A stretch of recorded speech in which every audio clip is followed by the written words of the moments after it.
Olá pessoas, esse é outro vídeo meu aqui na internet. Bom, no vídeo de hoje então eu vou falar um pouquinho sobre o Retratos Antigos, que foi lançado pela professora Nádia Batella Gottlieb em 2012 pela editora da UFMJ. Esse livro aqui então é um livro póstumo da Elisa Lispector e ele é um livro inacabado. Ao longo aqui do prefácio da professora Nádia e em alguns pontos da narrativa mesmo, a gente descobre que esse livro foi iniciado em meados da década de 40, quando a família Lispector já estava no Brasil. A pedido do pai, a Elisa começou então a escrever uma série de anotações sobre ali a família Lispector, mas com a morte do pai a Elisa acabou interrompendo e só foi retomar essas anotações a pedido da sobrinha neta dela, que é a Nicole, a quem é dedicado aqui o livro. E graças então a esse pedido é que ela vai retomar essas anotações e vai continuar ali escrevendo sobre as memórias familiares. E assim, como o próprio título do livro sugere, Retratos Antigos então vai traçar uma série de memórias de família a partir da visualização de fotos. Então, logo no início, a narradora do livro aqui diz que pegou o álbum de família, que tem uma foto dele aqui, eu vou mostrar para vocês. Cadê? Será que eu encontro ele fácil? Aqui. Esse daqui é o álbum da família. Enfim. A narradora diz então que pegou esse álbum de família e começou a folhear junto com a sobrinha neta. E a sobrinha neta perguntava: quem é esse? Quem é aquele? E daí ela começou a contar essa história para a sobrinha neta. Então assim, as primeiras duas pessoas de quem ela vai falar aqui são os avós paternos, que são o Samuel e a Eva. Claro que o nome deles não é assim, só que a Nádia fez um ótimo trabalho de nos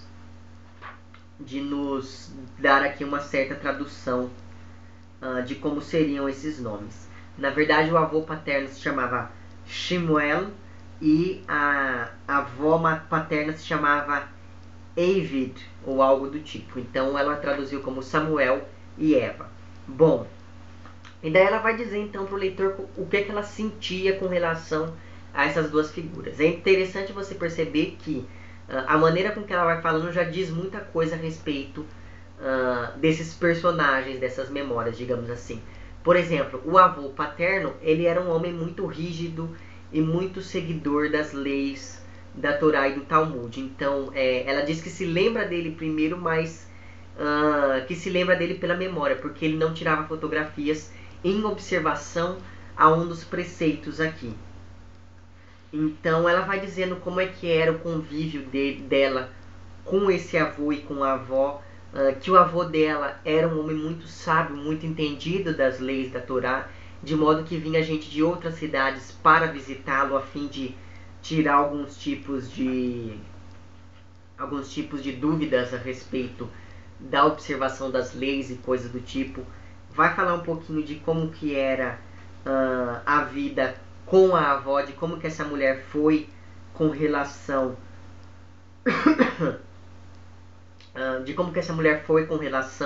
ao avô. E há um momento aqui em que a Elisa diz o seguinte: também ela não figura no álbum velho, mas lembro-me dela por associação de ideias com o avô Shemuel. Então a gente percebe, só por essa frase, por esse parágrafo, a gente percebe um certo nível de passividade que existia dessa avó com relação ao avô, da Eva com relação ao Samuel. Mas aí ela vai dizendo como é que era a vida deles dois. Enfim, é uma história muito bonita, a história da família Lispector. Mas bom, ela descreve então essa geração anterior ao pai, daí ela vai falar um pouquinho de como eram os avós maternos dela, que são a Tânia e o Isaac, ou Ishtak e Charna, como eles se chamavam originalmente, digamos assim. E daí ela vai começar a falar então um pouquinho aqui que a foto deles são as primeiras fotos que encontra-se no álbum. E assim, o avô materno dela, tem a foto dele aqui, depois eu vou mostrar pra vocês. O avô materno dela era aquele judeu de solidel, de barba, com aquelas roupas típicas dos judeus da época. Então assim, é muito interessante você ver a imagem que ela fazia do avô. Ela dizia que o avô para ela, enquanto criança, era uma figura quase indestrutível. Então ela vai dizer o seguinte aqui na página 98. Era o avô alto e forte como um carvalho, digno, ereto, e para minha imaginação de criança ele viveria para sempre. Seria indestrutível. Assim, porém, não aconteceu. Num dos primeiros pogroms que se seguiram à Revolução Vermelha, quando os bolcheviques ainda mal se estabilizavam, o avô morreu trespassado por várias balas, ao galgar a escadaria que até então tinha sido sua própria casa, depois usada para aquartelamento de tropas. Então, assim, é muito triste você ver essa narradora com essa consciência de que os sonhos que ela tinha para a família da infância não se realizaram. E não é que eles não se realizaram porque o avô morreu de uma maneira natural. Não, essa narradora tem uma consciência de que a sua família, de que o seu povo foi massacrado pela história, sabe assim? E é muito triste você ver isso. Eu sempre tive uma ligação muito forte com a questão judaica, eu sempre gostei muito de ler sobre esse assunto, mas assim, eu acho que eu nunca me emocionei tanto quanto lendo aqui, porque assim, ao longo do livro todo, e não é um livro muito longo, ele tem cerca de 43 páginas, 44 páginas, ao longo de toda essa trajetória que a Elisa diz aqui, ela tem consciência do seguinte, de que ela é a última pessoa que retém essas informações, de que ela é a última pessoa que tem essas memórias, justamente porque todas as pessoas que viveram aquilo ou já estão mortas, ou enfim, já estão envelhecendo, como é o caso dela. Então assim, é muito triste você ver que isso realmente se realizou, porque ela foi a última pessoa que viveu tudo aquilo. Ela era a irmã mais velha, ela era, se não me engano, ela era 8 anos mais velha do que a Clarice. Então assim, ela chegou a viver os tempos bons da família Lispector. Então assim, por exemplo, nesse momento em que ela se dedica a falar dos avós maternos, ela lembra de como que era o caminho até a casa deles, de como que era a varanda com os vitrais coloridos que ela gostava de ver quando a luz do sol batia neles e eles refletiam no chão, de como que era os jantares que os avós ofereciam, de como que era a relação familiar deles ali mesmo, enfim. E é muito bonito você ver tudo isso e é muito triste você perceber que isso é uma memória que, infelizmente, acabou. Porque a última pessoa que viveu tudo isso, infelizmente, já está morta há muito tempo. Mas, bom, depois que ela vai falar, então, um pouquinho do avô e da avó, ela vai falar um pouquinho sobre a mãe. E ela vai falar sempre de como a mãe era bonita, de como a mãe tinha vestidos muito bonitos, de como a mãe era uma figura que ao mesmo tempo passava uma certa delicadeza, mas também passava uma certa força, uma certa atitude de independência, digamos assim. Depois ela vai falar um pouquinho de como que era o pai, de como que o pai era um homem muito sábio, que era um homem muito letrado, que ele gostava muito de ler, sobretudo os livros do Dostoiévski, que eu achei isso muito interessante. Enfim, e daí ela vai falando então depois de como que era o dia a dia, o cotidiano da família, sobretudo nas festividades ali. Então ela vai falar de como que era a rotina da casa durante o sábado, né, porque os judeus observam o sábado como um dia santo, de como que era a Páscoa, de como que era esqueci o nome, Rosh Hashanah, eu acho que é esse o nome, né? Rosh Hashanah, de como que era o Yom Kippur, de como que era toda ali, as comidas que a mãe fazia, de como que era a preparação, de como elas ficavam ansiosas por colocar uma roupa nova, por comer aquelas coisas, e assim, a maneira com que a Elisa vai descrevendo essas comidas aqui, é aquela coisa que dá até água na boca. Ela vai falando que a mãe fazia uma comida assim, assada, de como que ela colocava a comida na mesa, de como que ela acendia as velas no candelabro lá específico nos dias de festividade, enfim. E é muito bonito a gente perceber que o pai delas tinha ali um pequeno comércio antes da série de pogroms, então assim, era como se fosse um armazém que vendia ali sapato, bolsa, cinto, objetos de couro em geral. E é muito interessante a gente percebe que eles, apesar de não serem ricos, eles também não eram pobres. Mas assim, sobretudo a gente percebe isso porque eles tinham uma roupa certa para cada feriado, então eles deviam ter várias roupas, de que eles sempre tinham uma mesa farta. Então assim, eles não deviam ser pobres, que eles convidavam amigos que não tinham muita condição para comer com eles. Enfim, e a gente percebe que um dia tudo isso acaba por uma coisa assim ínfima, por uma questão assim política e uma questão religiosa que acometeu, infelizmente, acometeu aos pobres, mas também aos ricos.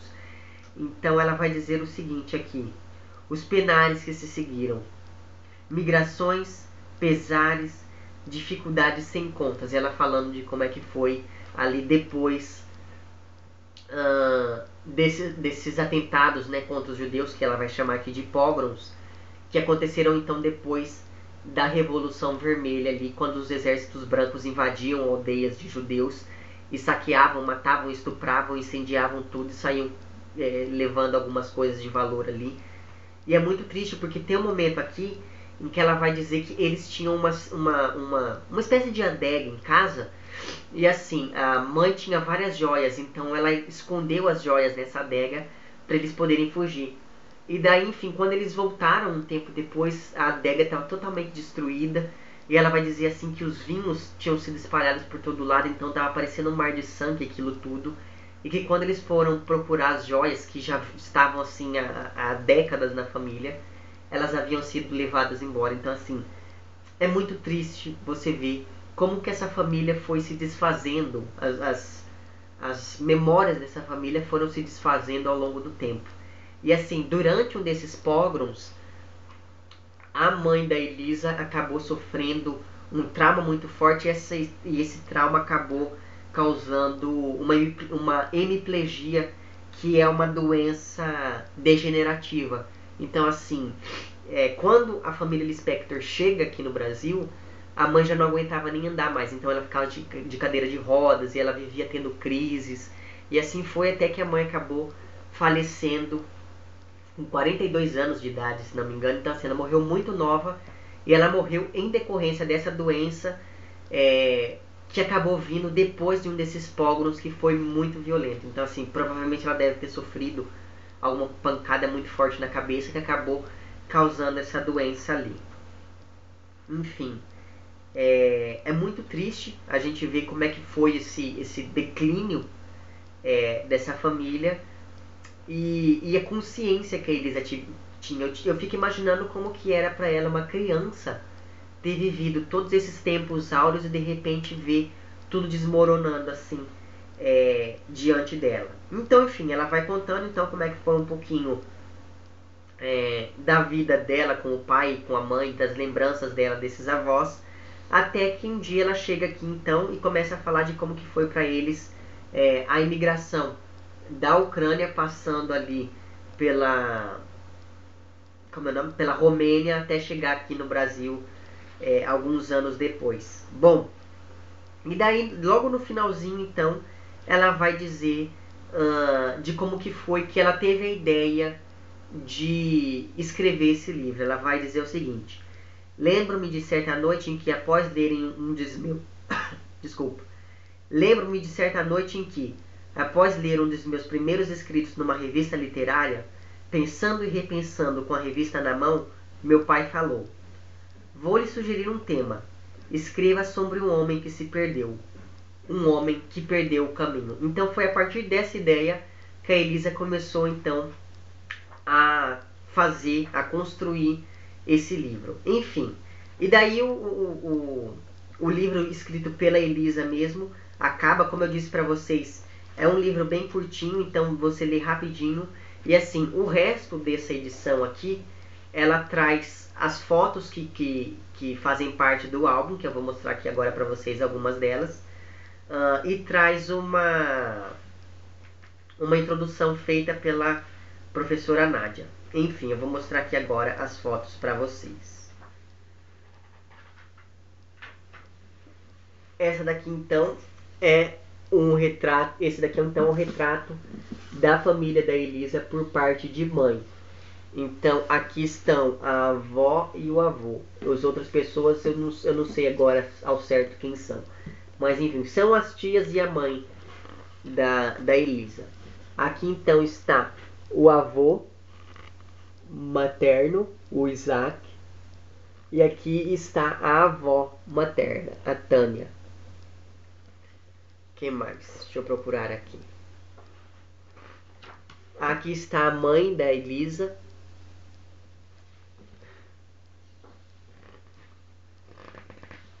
Cadê? Será que eu encontro uma foto dela com o pai? Tem várias pessoas aqui que ela não cita no livro, então eu nem sei quem são, na verdade.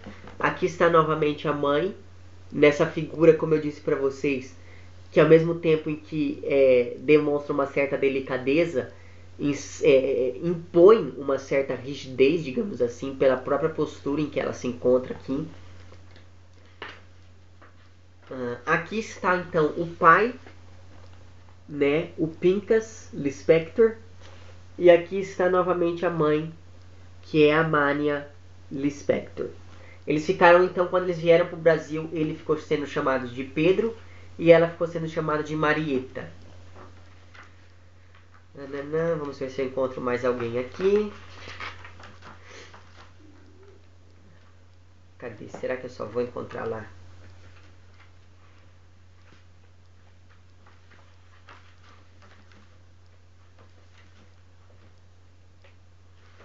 Aqui então finalmente está uma foto com a família Lispector completa, sendo aqui então o pai. Essa daqui é a foto do... Deixa eu aparecer aqui. Essa daqui é a foto então do passaporte deles, de quando eles vieram para o Brasil, certo? Então aqui está o pai, a Elisa aqui atrás, a Tânia, a Clarice aqui na frente, e aqui está a mãe. Aqui nessa época a mãe já estava doente, então a gente já percebe aqui uma certa diferença entre a mãe aqui e a mãe daquela primeira foto que eu mostrei para vocês. Enfim, a última foto que a Elisa comenta aqui no livro é justamente essa foto aqui, e ela vai falar de como que foi a alteração que teve para ela, sobretudo a figura do pai, que aqui, segundo ela, é uma figura completamente ridícula, com uma corda amarrada no pescoço, porque isso daqui que ele tem aqui não é uma gravata, segundo ela. Ela diz que ela se lembra de que ele amarrou isso no pescoço porque ele achava uma desonra aparecer em público sem estar engravatado, só que ele não tinha mais gravatas. Então ele amarrou um lenço qualquer no pescoço de modo a parecer uma gravata. Eu não sei se vai dar para vocês prestarem atenção nesse detalhe, mas enfim. E daí, enfim, tem aqui então a introdução feita pela Nádia. Aqui tem um retrato da Elisa, né, já ali nos anos 50, mais ou menos. Aqui é a última foto que o pai dela tirou. Ele estava aqui em Minas Gerais durante as férias, já nos anos 40. E aqui tem uma foto, então, em que a gente pode ver a Tânia, a Clarice, o Mauri, que é o marido da Clarice, e aqui a Márcia, que é a filha da Tânia. Enfim. Aí aqui tem uma foto dos datiloscritos da Elisa. Aqui tem uma foto do avô dela. O avô que eu falei pra vocês, que é um cara que você olha, ele tem uma imagem tipicamente judaica. Pelo menos na minha cabeça, eu sempre imagino um judeu assim. Desses mais antigos, né, claro. Aqui está então o avô Isaac, num detalhe maior aqui. Enfim, aqui no fim do livro, então, tem algumas outras fotografias, né? E por fim tem uma galeria com todas as imagens e com as legendas de quem são as pessoas, quando elas podem ser de quando elas podem ser identificadas aqui, porque tem gente aqui que eles nem sabem mais quem poderia ser. Talvez a Elisa soubesse, mas infelizmente não poderíamos mais perguntar a ela quem são essas pessoas, porque, né, Elisa acabou morrendo também. Enfim, o que eu tenho a dizer sobre esse livro? Ele recupera, como eu disse para vocês, a obra da Elisa vai por duas vertentes, uma de recuperação, de rememoração das origens, e por outra, por uma veia mais existencialista. Essa daqui, então, é um desses registros de volta às origens, de volta às raízes, sobretudo das origens e das raízes judaicas da família Lispector. Enfim, é um trabalho muito bem feito da professora Nádia. É um livro muito bonito e o próprio gesto de recuperar esses manuscritos também eu acho um gesto muito bonito, muito bacana. Enfim, é um livro muito triste, como eu falei para vocês. Se você aí for uma pessoa mais sensível, você vai acabar sentindo um certo suor nos olhos, digamos assim. Mas enfim, é um livro muito bonito mesmo você perceber de como que era essa família antes e depois da guerra. E eu fico imaginando, essa é só uma das famílias em que a gente pode observar isso. E as tantas outras, né? Enfim, aqui tem um dado momento em que a Elisa diz que o pai, quando chegou aqui no Brasil, foi buscar informações depois de um tempo de como que estava a família dele lá na Ucrânia, e assim, ele não encontrou ninguém vivo. Mas assim, ninguém vivo da família dele. Então isso já diz bastante coisas. E assim, a família Lispector foi uma dessas famílias. E as outras que a gente não tem nem notícia, né? Enfim, é um livro que vale muito a pena você ler. Tanto se você gosta, enfim, digamos, da Elisa, ou quanto se você gosta, por exemplo, de acompanhar essa relação histórica do que aconteceu com os judeus ali. Eu acho que esse é um registro que ele extravasa ali o campo da literatura e ele meio que se decalca no campo da própria história, apesar de trazer uma subjetividade que lembra bastante da literatura. Enfim, esse vídeo já deve ter ficado muito grande, então vou parar por aqui. É isso então, vale muito a pena você ler esse livro, mas eu não sei se ele se encontra muito facilmente. Mas enfim, se você encontrar, não hesite em comprá-lo, porque vale a pena de verdade. É isso então, se você gostou desse vídeo, não esqueça de curtir e de compartilhar. Caso não tenha gostado, não esqueça de dizer lá embaixo porque não gostou. Se você está inscrito no meu canal, muito obrigado pela sua inscrição. E caso não esteja inscrito, se inscreva também lá embaixo. É isso então, um abraço para vocês todos, até o próximo vídeo. Tchau!